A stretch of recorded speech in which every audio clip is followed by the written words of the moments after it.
make an adjustment to this parameter, but it may not be the right adjustment. Pay attention to all the model outputs when you're doing that kind of thing. Probably I will not answer, but I will also ask follow-up questions. So one of the limitations probably in soils is that in terms of the different layers, because we usually characterize only the first or 2 layers. So how sensitive would be if we can capture the succeeding layers? Yeah, it's going to depend on the type of plant actually. Let's say if you're going to grow grass, first 1 or 2 layers is the most important. But if you're going to have an agriculture crop, most likely those can grow up to 1 meter deep. Okay? Because the evapotranspiration is going to depend on your root depth, root density. Okay? So, yes, based on that, if it is a tree crop, that can go 10 meters or 20 meters deep also actually. So it's all going to depend on what is the dominant species. I mean, if you have 1% forest land, I won't worry about spending extra time getting the data very accurate. But if your watershed is 80% is forest land, and you have soil only for the top half a meter, then you know forests cannot grow in a half a meter soil actually. Okay? So your ET, everything's not going to be right in that situation. So it's the land use and soil, I mean, there is a reason why certain land use can grow only in certain soil actually. Okay? You cannot grow paddy, even task cannot grow paddy in a sandy soil actually. So right, so that's basically the reason actually. So we got to be these two, the soil and land use, need to go hand in hand. Okay, they are highly interconnected. Still have questions, sorry. More question? When is my turn?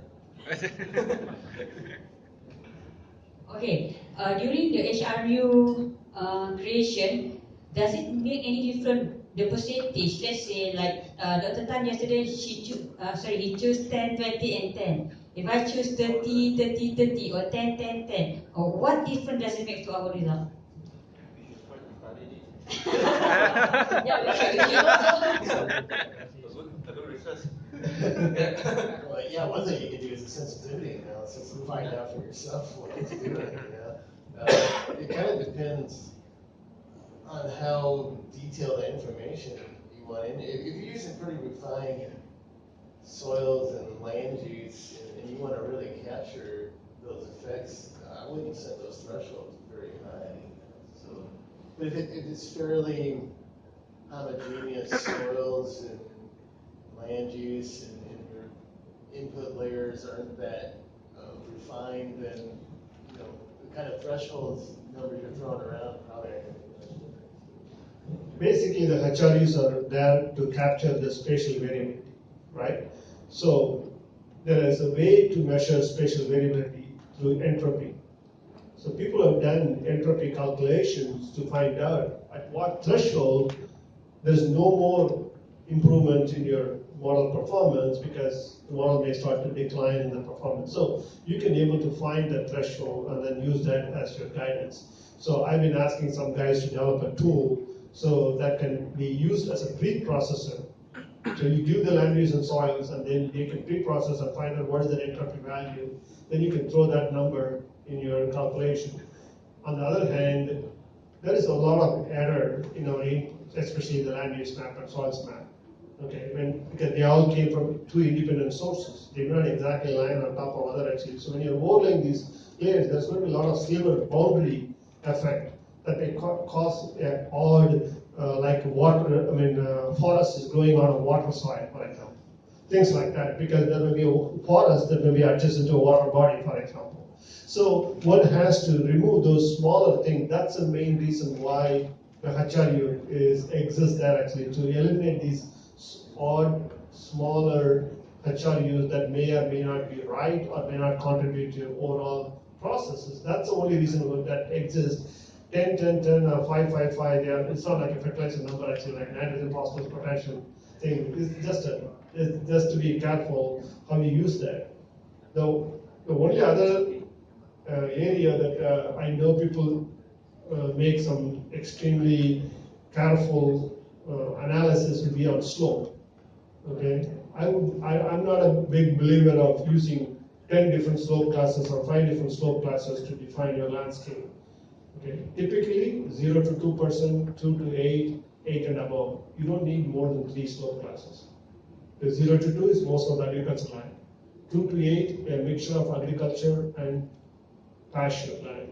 Above 8 is most of the forest land actually. So you're not going to be cropping, especially with the mechanization. I mean, there will be still small farmers may go to the mountain and they grow something here and there, but that area is very, very small actually. You are not going to have a significant impact on that. So consider about 3 slopes. Don't get carried away. People doing 0 to 2, 2 to 4, 4 to 8, and 8 to 10, and things like that. That's too many classes. That creates a lot of HIUs that is not required. So that's actually answered by the next question, why the slope is always similar. Yeah. Thank you very much. I read your mind. I've been reading your mind, so that's okay. Ask. I would like to ask about regarding the threshold or the improvement model. Actually, it's coming from the process-based model. Somehow those kind of thresholds. So then in the group currently the USA or Japanese company would like to integrate artificial intelligence, and then this is far from the process-based model. Maybe just input data and output data correlation could be more important for them. And then I would like to ask about if any hierarchical modeling the methodology, those kind of artificial intelligence method could be applied. Maybe in the next decade, do you have any? No, I think it's already happening actually, and in fact that's one of the main reasons why in SWAT Plus most of the inputs are decision trees. Those decisions are made from a previous experience, such as artificial intelligence actually. So you can go and pool experts and try to get their experiences actually, and then construct set of rules. And thereby the rules triggers, under these conditions, this type of management need to apply. Under these conditions, these different set of management should apply. For example, farmers plant cotton, right? If they don't get the rain in the first 2 weeks after they planted the cotton, they will kill the cotton and go to sorghum. Okay? So you can have a rule automatically turning your land use, converting from one crop to another crop based on the rainfall pattern. So that's a rule-based system or a knowledge-based system that you can incorporate actually. So that's exactly what you're going now with SWAT plans actually, where you will be able to trigger different things. The only challenge in this is when the model is finished, you need to know, because the decision is not made by you anymore, it's done by the model based on the rules. So you need to know for which year, which rule got triggered actually. So one of the output from the model would be exactly what rules triggered, so that you can go back and check. Oh, okay, this year, instead of growing cotton, I really grow this other one because the rule has affected my decision. Yeah, so that's the direction we are heading right now. I will wait for the next time. No. Shirley's comments just triggered something in my memory, and there is an option in the current codes right now where you can change land use on the fly within a model run. You have to tell the model ahead of time that you're going to do this in HIUs, and I'm familiar with it. I'm actually the source of why this came into the code, although I've never honestly used it. It's kind of a weird deal, but we had a watershed in a couple of them in northeast Iowa where we had pretty good data on BMPs being introduced over several years. And I talked to Jeff Arnold about this, about, well, could we set this up so that, the problem is you're constrained in the original code. You have an HRU, you do a simulation for 10 years, you know that a terrace is put on that HRU 5 years into the run. But you can't really account for that. You either have to tell the model that it's terraced or it's not. And so Jeff worked with this and got it so that, you could set this so that in year 5, the terrace is suddenly introduced on that HRU partway through the run. And he took it further and incorporated land use as well. And there's very few studies actually that report using this. I think the user community isn't that aware of it, but it's there. And if this is something that you're interested in exploring in your applications, I'm sure you could interact with model developers and get a grip on it. Okay, thanks, Phil. So, any more questions from the audience? Okay, if I may add. Nor you've asked too many questions. We after you, my turn. Okay, since Phil has a flight to catch, so I just want, can you inform the participants of how the post publication, because you know more about that compared to us. Are you talking like the SWAT special issues Yeah. that are? All right, I'm going to defer to Srini to start this off. He's got a little more inside track. Sure. So for this year, we are going to have 4 different journals that will publish SWAT work on a special edition. So they are all coming from different impact factor. So we have one called Hydrobiology from Poland. It's an Elsevier journal. It actually is an index in the Web of Science core collection, so it does not have a journal. Because this is still in the progress, so they will make it in another year or 2. They will get the impact factor. So we have a set of, that is already approved, and we are ready to launch so that people can submit papers. First of all, there is no limit on who can submit a paper. Those who are in this conference or those who are outside the conference, actually. It does not need to be a paper that's presented in the conference to go into this publication. It can be any paper. Okay? So it does not need to be a paper that's presented in any of the conferences.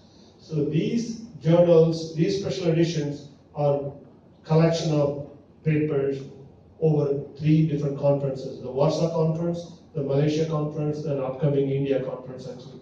So it's going to comprise of all 3. So that's why we delayed opening submission until now. So we are going to start opening it end of this month or beginning of November, and it will be kept open until March for people to submit their paper, actually.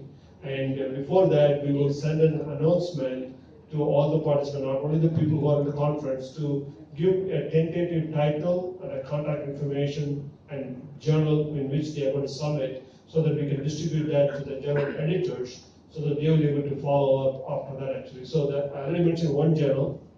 The second journal is Water, which has got an impact factor of about 1.82 or 1.8 plus something. And the third journal is Sustainability.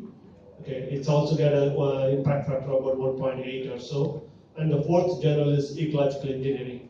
So in total, there will be 4 journals. We have a special edition, each one anywhere between 14 to 20 papers per journal will be published over the next year, actually. But the information will be available in SWAT Tamu? Yes, it will be all available on the SWAT website, and you will be all getting some email about who wants to, so that you can, even though we may send it to only the participants of these conferences and our own network, but you can forward that to anybody else, actually. It's pretty open, anybody can publish anywhere, anywhere, actually. So you are not restricted to only what's presented in the conference. Yeah, water and sustainability do have publication charges and negotiations. Yeah, I'm right now negotiating with them, actually, so that we try to bring the cost down for developing countries versus developed countries, actually. So there will be substantial discount on publications. One thing I'll say about water in Dr. Tan's paper, that's when that ended up being published. And, the review process was tough. You know, you got a lot of comments, you know, that kind of fight through that. But, you know, once again, another side of that, the publication process was incredibly fast. They were very efficient. Yeah, once accepted, within a few days, it will be already published, actually. It will be online publication, because these journals are only online publication. They don't have a hard copy, but we can request special hard copy for special edition. They agreed already to have hard copy books also, but otherwise it's normally only soft copy. Any more question? I think Phil's ride is here, and he's My wife's saying that. So a ride scheduled for about 1. But you had to eat though. Well, that's an interesting idea. Yeah. So maybe I will ask the last 2 or 3 questions. Oh, Yes, Ben, is it okay? go for it. Okay. So we have discussed a lot about the technical part of the SWOT model. So I would like to ask something not technical part of the SWOT. So the first one is about the money. So as we know, we need money for attending the conference, workshop, or to collect data from field, or for buying data, or for hire some PhD students or master students for working in the SWAT modeling. So are there any international funding that related to the SWAT that we can apply? Or maybe you can share just some your previous funding application to us, especially this is very useful for the young researcher and PhD student. So this is the first question. So the second question is about the networking among the Southeast Asia or East Asia SWAT researcher. So can you please suggest some way or methods to improve the cooperation between the researcher among this region? For example, maybe we do the conference for every 2 years, maybe this time period is too long, maybe we shorten the time period, become every year. Or I think we'll go to the first question about the money. Okay, that's exactly the thought. Okay, the third question is also a very important question, where if we add up all paper from the Southeast Asia, we are still losing to the number of paper published in China, especially for the quality paper. What I mentioned here is about the Q1 or Q2 journal paper, which I think has been talked or mentioned about Kari in his presentation this morning. So, are there any approach that we can do that to improve or to boost the number of quality papers for the study in the South Asia region? These 3 questions. Wow. First, funding. The second, network. And the third one, good quality paper. Well, let's go with network first, and actually there are people in the region that have done a very good job networking. I think ultimately it comes down to people who live in the region to take the lead and the network, because people from the outside aren't going to really be able to do that well. For a while there was this older gentleman, Samran Sambat Pinat, who lives in Thailand and was really key at helping people network in the region. He was the person that came up with the concept of the SWAT seminars in schools, which I think one occurred here in 2014, if I'm not mistaken. And so I don't know, and of course he's in his 70s, he's kind of retired from these types of activities, but I think there's, among the younger people, I'm looking at you, and looking at Nor, I'm looking at Ramo from the Philippines. I mean, you're the guys who are going to have to kind of step out and start interacting with each other, I think, to make it happen. That would be my first impression. And of course, it's, a number of others here in the room, but, I mean, one thing that we could solve the number 1 or number 2 problem would be now, of course you need money, and the touch and feel and face-to-face interaction is all very, very important. I would not deny that, and I would not disagree with that actually. But there is also, now people are starting to use virtual web-based interactions actually. So there is a lot of things that we can help you, even if you don't have the systems, we can help you to set up like webinars or seminars or any of those stuff that actually, so we could have a virtual conference of maybe once in 2 years, maybe we do the actual in-person conferences, but if anybody's interested in that, we could have a virtual conference in Southeast Asia where we could organize, say, 20 papers or 30 papers. It does not need to be delivered all in the same day. It could be all spread over a week. Okay, we may take a few slots and things like that, and people can come and go, and it can be recorded, and people can come and watch that whenever they have the time to do that. So there are lots and lots of other ways for us to achieve this networking in today's environment, actually, of the technological advance in communication and whatnot. So we need to be thinking about a little bit outside the box. It doesn't need to be in a four wall. It can be other ways also. So that's where, like Phil was saying, actually, we need more young generation to take some of those type of opportunity and take it. But we can definitely facilitate it. So we can organize it. We can have the software and capability to set it up for you actually, and all the stuff we can do. But somebody needs to do the initial coordination of selecting. So you could be even start with, say, people like Nathan and others. Actually, you can select 10 people, 10 papers, give them a topic, ask them to address that for that region, and then when they're ready to deliver, we can help you to have the webinar set up remotely and give you the control, and then you can administer that here. That's not a problem. So we can make that available because our university is already paid for such facilities, and we can make that available to anybody for free. Actually, that's not a problem. Also. So that's the two things. As far as the funding sources, I'm not sure there is an explicit funding there actually, but I have always seen right now there is a lot of regional funds available either from the Asian Development Bank or I'm sure there are international organizations like IRI and things like that actually. So one has to look for those type of calls and then go after and apply for some funding for exchange. Sometimes it could be bilateral. Even your own government may say, oh, okay, if you want to have a bilateral cooperation between you and Taiwan or you and Korea, you could have proposals and things like that. What we can do is we can network you. Right now I'm helping a proposal for the BRICS. Okay, so that's Brazil, Russia, India, China, and South Africa. Okay, yeah.